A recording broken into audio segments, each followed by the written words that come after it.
Hi, I'm Lola Richardson from Brooklyn, New York, and this is Speak to Life. Speak to Life is sharing ideas, presenting options, and creating solutions for you, your family, and your community. Speak to Life. Dre, share with us what's Yes. happening over there in Brooklyn with you and Lola in the Well, garden. well, let's go to Lola and find out what's in the garden. Hey, Lola. Hey Dre, how are you? So you got me in the greenhouse. What's going on outside? You in the gazebo with the rain? Tell us about It the garden a little bit. is not supposed to rain. It is definitely raining, and but it's not. It's tolerable. It's not a downpour or anything. I don't know. There's a lot going on in the garden. A lot of projects this year. Trying to get some more color out here. You know. Well, at least you got the rain to get you started. That's a good thing. Yes, all the showers bring all the flowers. So definitely happy about that. Exactly. What are some of the prime things that you actually grow in this garden in Brooklyn? And guess, ladies and gentlemen, we are in Brooklyn, New York. For all those who are saying, "Is he really in Brooklyn?" And I'm Yeah. still wearing a mask. That's right. And everyone's saying, "Dre, why are you wearing that mask?"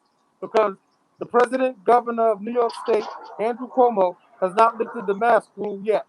So I'm trying to stay perfectly safe with social distancing rules, as we are supposed to do that in the United States of America. So thank you very much.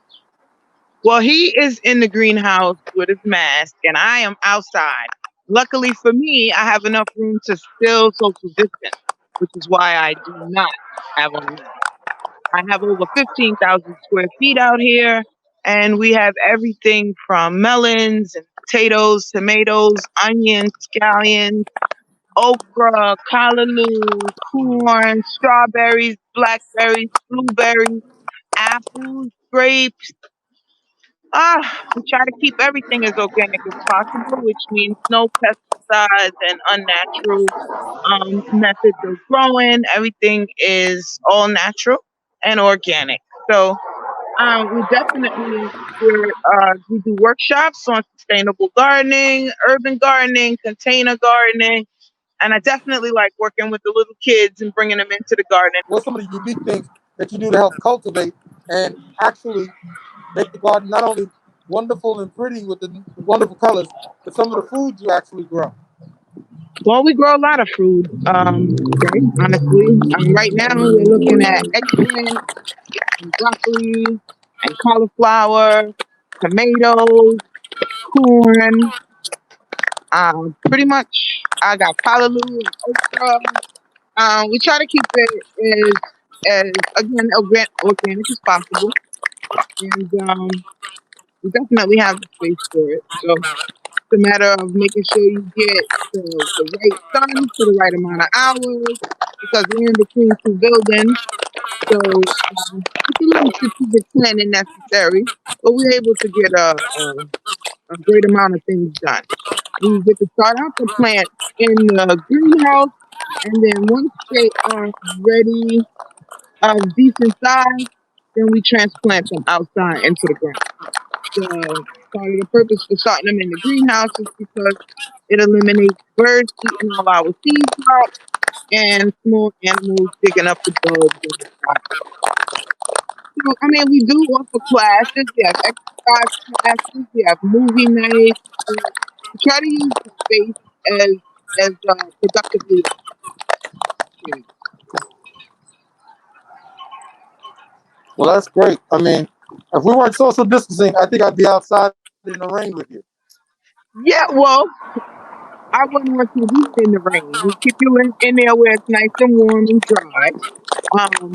Really warm actually, considering it's about 20 degrees different inside the greenhouse to outside the greenhouse. So you're nice and warm in there today.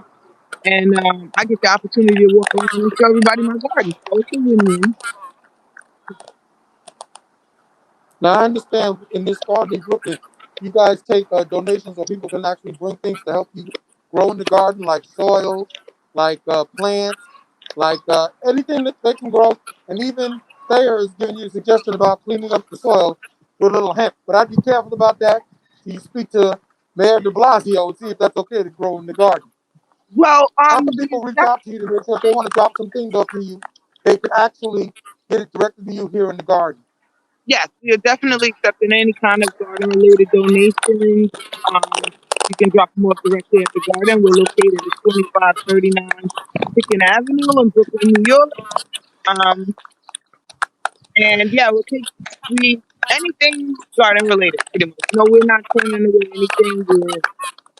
We accept all help that's available. Also, you can put in hours. You can volunteer and actually physically help out in the garden if that's what you like to do. We have quite a few people who come in regularly and they just want to get their hands in the soil. So we appreciate all help and donations, definitely. Oh, that's good. May I ask Lola a question? Yeah.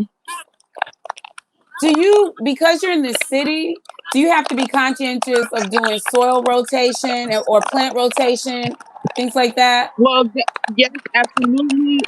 One thing that is like an issue with gardening in the city, we're not allowed to garden directly out the ground. We have to do a raised garden bed situation with the landscaping and then clean composted soil on top. So um, there is an issue where every year we try to, if we can't reach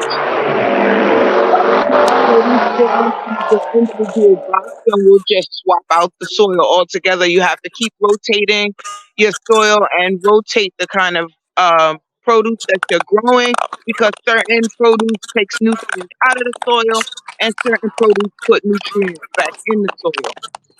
That's what things like soybeans were originally intended for, was to put the nutrients back in the soil. Fortunately, we can just get more soil, purchase more soil. But that is an issue when you're dealing with container and raised gardening. Another thing that's coming in because the land was used for all kinds of other things. They were using it for refuse. We had to actually have the soil tested to make sure it wasn't contaminated for us to even be in here in the first place. So there were a few things related to the soil that we had to and have to keep up with consistently. And for anybody that's container gardening, you want to rotate your soil frequently at the soil. The plants seem like they eat the soil. If you're gardening in a container as opposed to the ground, you'll notice the volume of your soil will slowly but surely begin to go down. You want to just add more soil and keep fertilizer and compost um, and anything that you can add to the soil to increase the nutritional value is very useful. So when you fertilize, are you fertilizing quite often or just Well, depending I on the only plant? Yeah, it depends on the requirements of the plant, but mostly we try to do it twice a year, the beginning of the season and once towards the middle, because the way the crops grow, you get except unless it's something like cucumbers and tomatoes, which grow consistently, certain crops have sow and harvest periods. So once you harvest one set, you can then resow another set. So that would be the time where you would add fertilizers and um, add things to the soil to increase the nutrients. Okay, I'm gonna ask one more question. I know I'm probably doing too much. Y'all stop me, No, but I'm just no. so curious. I went to Brooklyn Tech, so you got to forgive me. You know how that critical thinking, something else pops off. So Thayer, you said hemp helps the plants. I have a tree in my front yard that is Yep. suffering. And I believe it might be the Ready beetles, to the but last when phone I call? looked it up, it was saying I should use um, fungicide and spray fungicide Mhm. all over the tree. But my concerns are from Lee's perspective, the organic gardening and all of that. And I don't want to put that in the soil when I know what I did wrong, I think, was in my subdivision, they require that you put that colored mulch around the tree. But when I did my research, I found out that that actually kills trees because they need a certain amount of the root coming up to get the oxygen for it to continue to bloom and thrive.